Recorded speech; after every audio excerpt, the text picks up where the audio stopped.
Real baribir o'zidan kuchli jamoalarga yutqazib chiqib ketgan.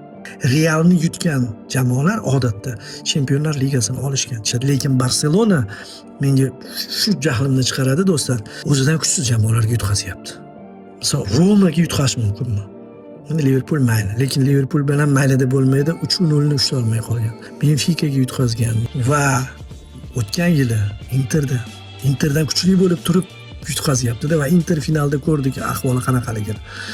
Va hozir Atleticoga, 3-marotaba Atleticoga. O'z umumiy olganda Barselona Atleticodan kuchli, hamma biladi, lekin eplaydi-da.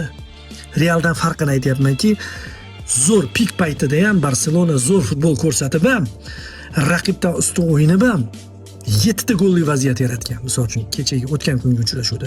Real esa umumiy 4 golli vaziyatdan 3 ta gol chiqargan. Farqni ko'ryapsizmi? Ya'ni Chempionlar Ligasiga bunaqa tur o'yini sifatida